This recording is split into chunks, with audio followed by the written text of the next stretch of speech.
नमस्कार दोस्तों, मैं हूं डॉक्टर अमय त्रिपाठी और प्रस्तुत है चंदा मामा 1958 फरवरी में छपी कहानी कछुए का गर्व।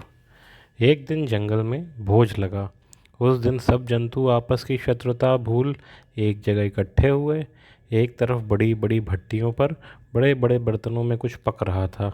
कुछ लकड़ियां ला रहे थे, कुछ शाक सब्जी काट रहे थे, कुछ एक जगह इकट्ठा हो गप्पे लगा रहे थे।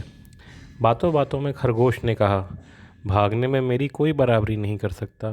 तेजी में सब कोई मेरे बाद ही है। अक्लमंदी में मेरे बाद ही किसी और का नंबर आता है, लोमड़ी ने कहा। बहादुरी में मेरी बराबरी करने वाला कोई नहीं, भेड़िए ने कहा। भालू ने खंखार कर गला साफ करते हुए कहा, परंतु बल और पकड़ में मुझे कोई नहीं हरा सकता। कछुए ने कुछ न कहा, वह मुस्कुराता रहा। यह देख भालू ने सोचा कि कछुआ उसे देखकर ही हंस रहा था। अरे मैं अपने बल की बात कर रहा हूँ और तुझे मखौल सूझी है, भालू ने कहा। कछुए ने ज़ोर से हंसकर कहा, हंसूं नहीं तो और क्या करूं? मुझसे बाजी लगाकर जब खरगोश अपनी डींग मार सकता है तो मेरा बल जानते हुए यदि तू शेखी मारता है तो इसमें क्या खराबी है? भालू ने आश्चर्य से आंखें फाड़ कर कहा, तो तू क्या यह कहता है कि तुझमें मुझसे अधिक बल है? जल में मुझ में जितना बल होता है उतना यम में भी नहीं होता। तू अकेला तो क्या, सब मिलकर भी मुझे नहीं हरा सकते, कछुए ने कहा। मैं यह अपमान नहीं सह सकता, भालू ने गुस्से से कहा। अभी रसोई नहीं हुई है, आओ हम इस बीच एक बार पंजा मिला लें, कछुए ने कहा।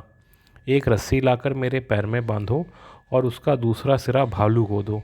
मैं पानी में जाकर रस्सी हिलाऊंगा, तब भालू मुझे बाहर खींचने का प्रयत्न करेगा। अगर भालू मुझे निकाल सका तो वो जीतेगा, नहीं तो मैं, उसने कहा। एक रस्सी लाकर उसके एक सिरे को कछुए के पैर में बांध दिया गया। कछुए ने दलदल में घुसकर रस्सी को एक एक बड़े से पेड़ की जड़ में बांध दिया। फिर उसने रस्सी को हिलाया। बाहर खड़ा भालू ने एक हाथ से रस्सी खींची, रस्सी नहीं हिली। भालू ने दोनों हाथ लगाकर रस्सी खींची, तब भी कुछ न हुआ। रस्सी को पीठ पर रखकर खींचा, तब भी कोई फ़ायदा न हुआ। भालू के हाथों में छाले पड़ गए थे, कंधे पर चोट लग गई थी, पर कछुआ बाहर न आया। आखिर भालू बेहोश सा नीचे गिर गया। रस्सी को ना हिलता देख कछुए ने रस्सी को अपने पैर में बांध लिया। फिर दलदल में से आते हुए उसने कहा, मैं भी जाने क्या समझ बैठा था, तेरा बल भी कोई मामूली नहीं है।